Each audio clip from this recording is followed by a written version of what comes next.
जय हिंद दोस्तों, क्या हाल है। मेरा नाम है सचिन, आप देख रहे हैं सचिन टेक टॉक्स। और आज की वीडियो बहुत ही इंफॉर्मेटिव और अलग होने वाली है। सबसे ऐसी वीडियो बहुत कम जन है जो ऐसा वीडियो बनाते, ऐसे कंटेंट बनाते हैं। ये बहुत ही इंफॉर्मेटिव वीडियो होने वाली है आप लोगों के लिए। अगर आप डेली लाइफ में अपने ऐसे स्मार्ट वॉचेस यूज करते हो, TWS यूज करते हो, नेक बैंड यूज करते हो, अलग अलग चीजें यूज करते हो ना, मतलब गैजेट्स यूज करते हो ना, तो आप लोगों के लिए बहुत ही इंपॉर्टेंट वीडियो है। तो गाइस, वीडियो को आखिर तक देखना। वीडियो पसंद आए तो लाइक और चैनल को सब्सक्राइब जरूर करना, क्योंकि हमारा टारगेट है इस महीने के एंड तक हमको 30,000 सब्सक्राइबर्स करने हैं। तो प्लीज जाओ सब्सक्राइब कर दो मीन्स, क्योंकि एक सब्सक्राइब करने से कुछ नहीं होने वाला और आप लोगों के लिए एकदम फ्री है। तो जाओ जल्दी सब्सक्राइब करो, एक बटन ही दबाना है आपको, तो प्लीज जाके सब्सक्राइब करो और वीडियो को स्टार्ट करते हैं। फर्स्ट ऑफ ऑल, अभी आज के टाइम पे हर कोई स्मार्ट वॉच यूज करता है, TWS यूज करता है, अलग अलग गैजेट्स यूज करता है, कैमराज यूज करते हैं। तो अभी इसका सही तरीका क्या है इनको लॉन्ग टर्म यूज करने के लिए, या लॉन्ग टर्म इसका जो लाइफ है बढ़ाने के लिए। अभी हम लोग फोन की तो टेक केयर कर लेते हैं, बहुत सारी एप्लीकेशन डालते हैं, जंक फाइल निकाल लेते हैं। फोन का वोल्टेज व साइज जो होता है, मतलब चार्ज करने का स्टाइल भी अलग होता है। तो आपने कभी ऐसा सोचा है कि अपने स्मार्ट वॉच को जब आप यूज करते हो तो इसको किस तरीके से चार्ज करना चाहिए? क्या आपने कभी उस पर ध्यान दिया है? अपनी जो स्मार्ट वॉच आप यूज करते हो, आपने कभी नोटिस किया रहेगा कि पहले जो परफॉर्मेंस मिलता था बैटरी में वो अभी मिल रहा है कि नहीं।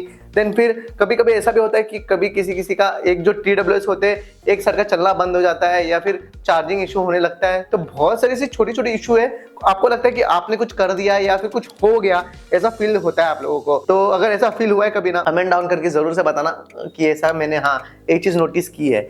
तो इस चीज का मतलब क्या है, कारण क्या है? पहले बात तो वो समझते हैं हम लोग कि ये चीज होता क्यों है। फर्स्ट ऑफ ऑल, आपने बहुत सारे चार्जर्स देखे रहेंगे आज के टाइम पे से 67 वॉट वाले चार्जर आते हैं। देन फिर एप्पल का 20 वॉट वाला चार्जर आता है। फिर वूक चार्जर जो वन प्लस रियलमी के फोन के साथ आता है, 20 वॉट का चार्जर।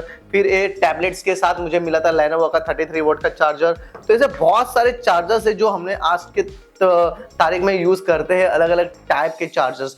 तो कभी आपने नोटिस नहीं किया कि आप जो चार्जर यूज करते हो क्या वो सही है आपके गैजेट्स के लिए? क्योंकि इनको कैसे बनाया गया है और कैसे इसको यूज करना चाहिए ना, उसका समझ आप लोगों को क्या ही पता मुझे है या नहीं। लेकिन शायद मुझे ऐसा लगता है कि बहुत सारे जन ऐसे होंगे कि इसको गलत वे से यूज करते हैं।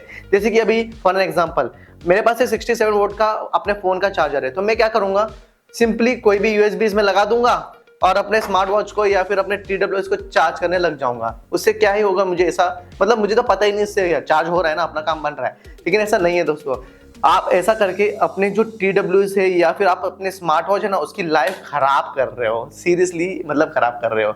अभी बहुत सारे जन मुझे बोलेंगे कि नहीं ऐसा नहीं होता है, जो जितना वोल्टेज होता है वही ऐसा लेता है। लेकिन हमने पर्सनली टेस्टिंग भी की है इस चीज़ों को, और मतलब अभी 2-3 साल से हम वीडियो बना रहे हैं, तो हमने नोटिस की है ये चीज़, क्योंकि हम लोग बहुत सारे गैजेट्स चार्ज करते हैं डेली लाइफ में, साल साल भर यूज़ करते हैं। अभी जैसे कि मैंने एक 67 वोल्ट का चार्जर जो आता है, मैंने उससे अपने एक TWS को चार्ज करना स्टार्ट किया था स्टार्टिंग डे से। मतलब मैंने इससे कम वाला कभी चार्जर इसके साथ यूज़ ही नहीं किया, क्योंकि ये फास्ट चार्ज कर देता था। जैसे कि मेरे 30 मिनट्स के अंदर, 45 मिनट्स के अंदर फुल TWS चार्ज हो जाते थे, जो मैनुअल में लिखा हुआ है चार्ज होने के लिए 1.5 घंटा लगता था। तो मैं तो बहुत ही खुश था कि ये कैसे पॉसिबल है भाई, ये तो जादू है, मैंने कुछ अलग ही चीज़ यूनिक इनोवेट कर दी है। पर मैं गलत था, क्योंकि मैं जो चीज़ कर रहा था ना वो गलत तरीके से कर रहा था। एक्चुअली मैं बताता हूँ क्या सीन है। अभी जैसे कि 67 वोल्ट वाला चार्जर है, हाई वोल्टेज वाला है, तो जो हम लोग वायर यूज़ करते हैं वो उसका जो कैपेसिटी है वो अपने फ़ोन के हिसाब से हम लोग को बनाया हुआ रहता है। जैसे कि अभी जो आईफोन है, फॉर एन एग्जाम्पल के लिए, अभी जो वोल्टेज इसके साथ जो मिलेगा ना, 20 वोल्ट का जो इसका चार्जर आता है, इससे चार्ज होगा। मैं इसका 67 वोल्ट भी लगा दूं, लेकिन ये 5 एम्पियर से ही चार्ज होगा, क्योंकि इसमें टेक्नोलॉजी ऐसी है कि इसका चार्जिंग और इसका मतलब इसका चार्जर ब्रेक और इसका वायर वही इसको सही तरीके से चार्ज कर पाएंगे 20 वोल्ट में। बाकी कोई अलग चार्जर इसको चार्ज ही नहीं कर पाएगा 20 वोल्ट से।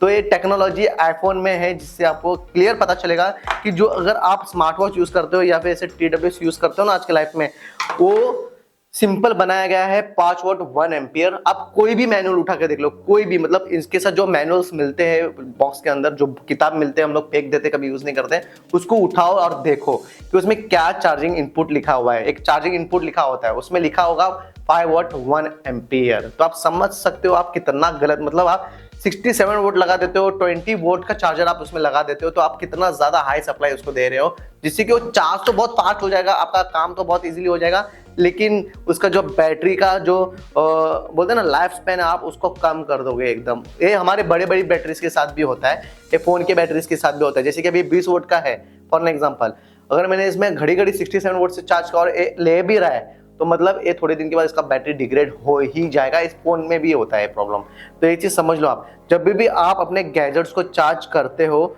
और अपने TWS को चार्ज करते हो तो सही वोल्टेज वाला ब्रिक जो आते हैं उसको यूज़ करना चाहिए। अरे आप बोलोगे भाई भाई भाई मेरे को बताओ कि मतलब क्या करें हम लोग, क्योंकि हमारे पास तो है ही नहीं, तो हम लोग कैसे इसको चार्ज करें। तो टेंशन मत लो, वो भी बताता हूँ। जैसे कि आपके पास लैपटॉप होगा या फिर ऐसे पावर बैंक हो गए, मेरे पास तो अलग तरीका का पावर बैंक है स्टैंड वाला। तो अगर आपके पास ऐसे कुछ है पावर बैंक्स और अपने लैपटॉप या PC, आप उसमें अपने TWS को चार्ज कर सकते हो USB लगा के, या फिर अपने स्मार्ट वॉच को चार्ज कर सकते हो, जैसे भी स्मार्ट वॉच आप यूज़ कर रहे हो। अगर आपके पास ये दोनों ही नहीं है, फिर आपके पास ऑप्शन ही नहीं है, तो आपको ऐसा 5 वोट वाला ब्रेक खरीदना पड़ेगा। क्योंकि अगर आप पैसा बचाने के लिए ऐसे 67 वोट वाले 20 वोट वाले चार्जर अगर आप यूज़ करोगे तो थोड़े दिन के बाद जो आपने 2-2 हज़ार का 1000 रुपये का आपने TWS खरीदा ना, वो ख़राब कर दोगे 6 महीने के अंदर ही। तो ये मेरी गारंटी नहीं मानते तो आप टेस्ट करके देख सकते हो। अगर जिसको विश्वास नहीं हो टेस्ट करके देख सकता है, या फिर बहुत सारे जिनको ये फील हो चुका होगा जिसका भी खराब हुआ है, तो ये सही तरीका है। इसके मैनुअल पे भी लिखा हुआ है कि अगर आप अपने इक्विपमेंट्स या गैजेट्स को चार्ज करना चाहते हो तो आप लोगों को 5 वोट 1 एम्पियर यही चार्जिंग जो इनपुट होता है वही यूज़ करना है, जो कि एक नॉर्मल ब्रिक से ही मिलेगा या फिर आपको वो पावर बैंक या फिर अपने PC या लैपटॉप से ही मिलेगा। सो आपको मैंने बता दिया है कि कैसे क्या करना है। अभी भाई भाई भाई कैसे चार्जर किधर मिलेगा मुझे वो बताओ, मेरे पास कुछ नहीं है, तो टेंशन लेने की बात नहीं है। आपके भाई ने उसका भी जुगाड़ कर लिया है। मैंने एक लिंक डाला हुआ है जिसमें आपको 5 वोट 1 एम्पियर वाला चार्जर मिल जाएगा, जो कि बहुत ही मुश्किल है मिलना। तो आप लोगों के लिए हमने अमेजोन पे अवेलेबल करवाया है, कोई स्पॉन्सर नहीं है। आपको बाय करना है तो करो, आप दूसरा भी कर सकते हो। अगर आपको मिल जाता है तो 200 या 250 रुपये का आता है, लेकिन वो यूज़ करने से आप जितने भी अपने घर के गैजेट्स चार्ज करोगे उसके बाद आपकी गैजेट्स की लाइफ स्पैन बढ़ जाएगी। ये मेरी गारंटी है फुल फॉर्म। तो जाके आप चेकआउट कर सकते हो। होप सो ऐसी इन्फॉर्मेटिव वीडियो पसंद आई है और आप लोगों को और भी देखनी है, मुझे पता है। सो गाइस वीडियो को लाइक और चैनल को सब्सक्राइब जरूर करके रखना और बेल नोटिफिकेशन ऑन कर देना ऐसी इंटरेस्टिंग वीडियो देखने के लिए। बाकी तो वीडियो अच्छी लगी तो लाइक सब्सक्राइब करके जाना, और हम लोग को ऐसी इंटरेस्टिंग वीडियो में मिलेंगे। तब तक bye bye, take care, Vande Mataram.